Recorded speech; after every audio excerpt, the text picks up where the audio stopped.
Hello साथियों।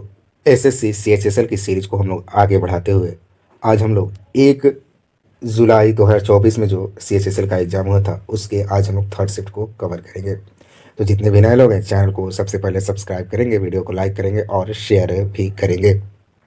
तो चलिए बिना विलंब की आज की क्लास हम लोग शुरू करते हैं।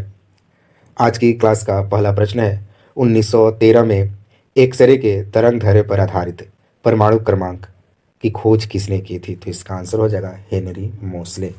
ये प्रश्न एनटीपीसी में भी रिपीट हुआ है। एनटीपीसी का जो 19 जनवरी 2021 का सेकंड शिफ्ट था उसमें भी ये प्रश्न पूछा गया। तो आप लोग देख रहे हैं एसएससी हो या रेलवे, आपसे प्रश्न घुमा घुमा के पूछे जा रहे हैं। कभी उस प्रश्न एग्जाम में डाले जा रहे हैं तो कभी इस एग्जाम में वही प्रश्न सेम प्रश्न को डाले जा रहे हैं। तो आप लोग सारे एग्जाम के प्रीवियस पेपर को देखेंगे और आपके लिए सीएचएसएल का एक सेपरेट प्लेलिस्ट बना दिया गया है। आप लोग जाकर 2024 के सारे शिफ्टों को वहाँ से देख सकते हैं और बाकी जो एसएससी का एग्ज़ाम हुआ, एमटीएस, सीजीएल, इनका भी कंप्लीट प्लेलिस्ट बना दिया गया। आप जाकर वहाँ से देख सकते हैं। एनटीपीसी का भी group D, RPF SI, RPF constable, NTPC, railway का सारे एग्ज़ाम का भी प्लेलिस्ट बना दिया गया है। और जितने भी जो एसएससी जीडी के लिए स्टूडेंट है उनके लिए भी एक एसएससी जीडी का 2-3 साल का प्लेलिस्ट बना दिया गया। तो आप लोग जाकर सारे वीडियो को वहाँ से देख लेंगे। अगला प्रश्न है, नीचे सूचीबद्ध फुटबॉल क्लबों में से भारत का सबसे पुराना फुटबॉल क्लब कौन सा है? तो कलकत्ता एफसी जो है ये भारत का सबसे पुराना फुटबॉल क्लबों में से एक है और ये भारत का सबसे पुराना क्लब भी है। तो आप लोग इसको याद रखेंगे।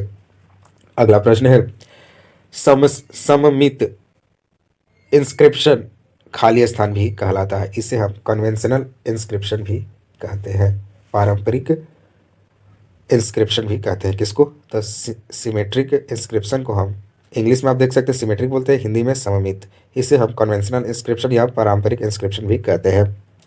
अगला प्रश्न है, यदि किसी वस्तु की मांग में गिरावट होती है तो समतुल्य मूल्य में खाली स्थान की अपेक्षा की जाती है। तो उसमें भी गिरावट की अपेक्षा की जाती है क्योंकि किसी वस्तु के मांग में अगर गिरावट आती है तो उसके इक्विलिब्रियम प्राइस यानी संतुलन मूल्य में भी गिरावट होती है। तो आप लोग इसको भी याद रखेंगे, ये आपका इकोनॉमिक्स का प्रश्न है।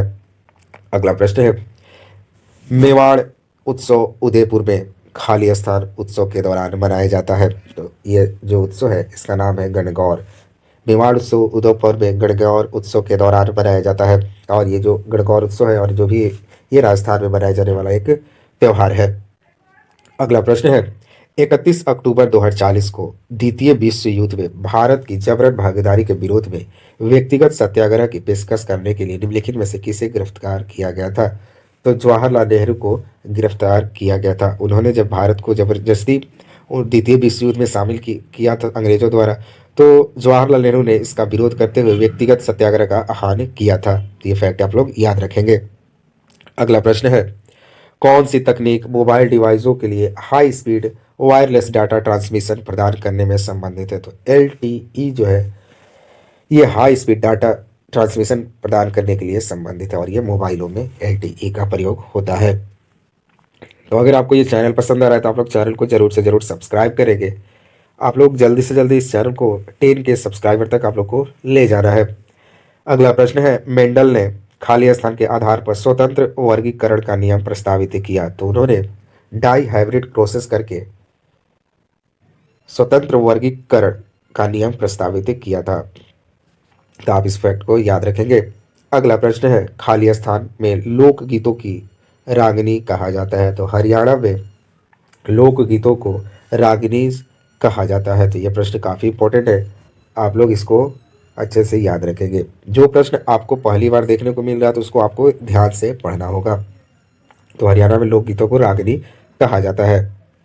अगला प्रश्न है, आज़ादी के बाद भारत में जनगणना अधिनियम वर्ष में अधिनियम किया गया था। तो ये आपका 1948 में भारत की आज़ादी के बाद ये अधिनियमित किया गया था। क्या? तो जनगणना अधिनियम। अगला प्रश्न है, निम्नलिखित में से कौन सा अनुच्छेद मानव तस्करी जबरन श्रम पर प्रतिबंध लगाता है? अनुच्छेद 23 जो है मानव तस्करी और जबरन श्रम पर प्रतिबंध लगाता है। अगला प्रश्न है, निम्नलिखित में से कौन सा भारत में भारतीय कंट्रोल बोर्ड यानी बीसीसीआई द्वारा आयोजित कराए जाने वाला एक घरेलू टूर्नामेंट नहीं है? तो सुपर 4 जो है ये बीसीसीआई द्वारा नहीं कराया जाता है। बाकी जो ईरानी कप विजय ट्रॉफी और रणजी ट्रॉफी ये बीसीसीआई द्वारा एक घरेलू टूर्नामेंट है। अगला प्रश्न है, किस संगठन ने वर्ष 2021 में लगभग 12,000 सीमा शुल्क टैरिफों के लिए सभी सीमा शुल्क प्रतिक्रिया और नियामक अनुपालन पर जानकारी तक मुफ्त प्रदान करने के लिए भारतीय सीमा शुल्क अनुपालन सूचना पोर्टल लॉन्च किया? तो ये था केंद्रीय अप्रत्यक्ष और सीमा शुल्क बोर्ड ने। तो ये प्रश्न आपका करंट से रिलेटेड है, आप इसको नहीं भी याद कर सकते हैं। अगला प्रश्न है, क्षोभ मंडल को समताप मंडल से अलग करने वाले क्षेत्र को खाली स्थान कहा जाता है? तो इसे हम ट्रोपोपॉज कहते हैं। ये इसका काम है, ये जो इसकी जो स्थिति है उसके अनुसार क्षोभ मंडल को समताप मंडल से अलग करता है, यानी ये दोनों के बीच में स्थित है। अगला प्रश्न है, मायाधर राउत भारतीय शास्त्रीय नृत्य शैली ओडिसी के व्याख्याता है? तो ये देखिए, मायाधर राउत जो है ओडिसी नृत्य से संबंधित है, तो ये आप याद रखेंगे। अगला प्रश्न है, 2023 अंडर 20 एशियाई एथलेटिक्स चैंपियनशिप में सिद्धार्थ चौधरी ने किस स्पर्धा में भारत के लिए स्वर्ण पदक जीता? तो सिद्धार्थ चौधरी जो थे शॉटपुट में भारत के लिए स्वर्ण पदक जीता, और ये जो था 2023 के अंडर 20 एशियाई एथलेटिक्स चैंपियनशिप में ये कारनामा इन्होंने किया था। अगला प्रश्न है, निम्नलिखित का सही मिलान करें।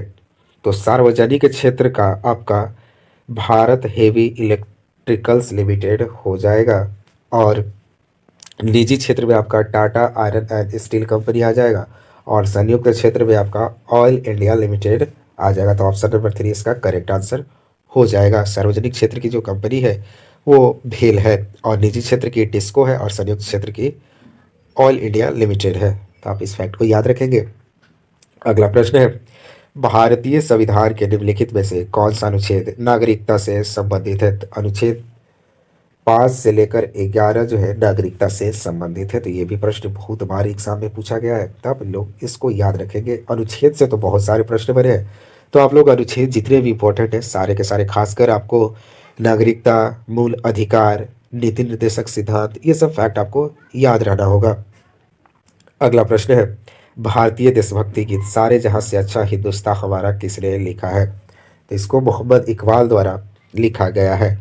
सारे जहां से अच्छा हिंदुस्तान हमारा मोहम्मद इकबाल द्वारा लिखा गया है। अगला प्रश्न है, करेवा संरचनाओं के लिए हिमालय का कौन सा उपविभाजन प्रसिद्ध है? तो कश्मीर हिमालय जो है करेवा संरचना के लिए प्रसिद्ध है। अगला प्रश्न है, अप्रैल 2023 में महाराष्ट्र सरकार ने दिव्यांग कर्मचारियों के लिए पदोन्नति में कितने प्रतिशत आरक्षण की मंजूरी दी है? तो 4% की मंजूरी इसमें दी गई है, और ये मंजूरी जो है महाराष्ट्र सरकार ने दिव्यांग कर्मचारियों के लिए दी है। अगला प्रश्न है, जनवरी 2023 में कैप्टन शिवा चौहान किस युद्ध क्षेत्र में तैनात होने वाली पहली महिला अधिकारी होने का चर्चा में थी? तो ये था सियाचिन। सियाचिन में के जो युद्ध क्षेत्र वहां पर तैनात होने वाली है पहली महिला बन चुकी है कैप्टन शिवा चौहान। अगला प्रश्न है, काचिन मनाव महोत्सव किस देश में मनाया जाता है? तो काचिन मनाव महोत्सव जो है म्यांमार में मनाया जाता है। तो महोत्सव मेला से संबंधित जितने भी प्रश्न हैं, चाहे वो भारत हो विदेश हो, खासकर भारत के सभी राज्यों को आपको याद कर लेना है, क्योंकि वहां से हर एक शिफ्ट में प्रश्न बनते हैं। अगला प्रश्न है, निम्नलिखित में से कौन विक्रमशिला विश्वविद्यालय के संस्थापक थे? तो धर्मपाल जो थे विक्रमशिला विश्वविद्यालय के संस्थापक थे। और आज का लास्ट प्रश्न है, किसी देश के आधुनिकीकरण और समग्र समृद्धि को बढ़ावा देने के लिए निम्नलिखित में से कौन सा अधिक महत्वपूर्ण है? तो स्थायी रोजगार जो है किसी देश के आधुनिकीकरण और समग्र वृद्धि को बढ़ावा देने के लिए सबसे महत्वपूर्ण है, तो वो है स्थायी रोजगार। तो आज हमने इस क्लास में टोटल 25 प्रश्नों को कवर कर लिया है। अगर आपको ऐसा ही कंटेंट चाहिए, सारे एग्जाम का प्रीवियस पेपर चाहिए, तो आप लोग को चैनल से जुड़ना पड़ेगा। और आप कैसे जुड़ते हैं चैनल से? तो चैनल को आपको सब्सक्राइब करना पड़ेगा और लाइक भी करना पड़ेगा। तो चलिए मिलते हैं नए वीडियो के साथ। जय हिंद, जय भारत।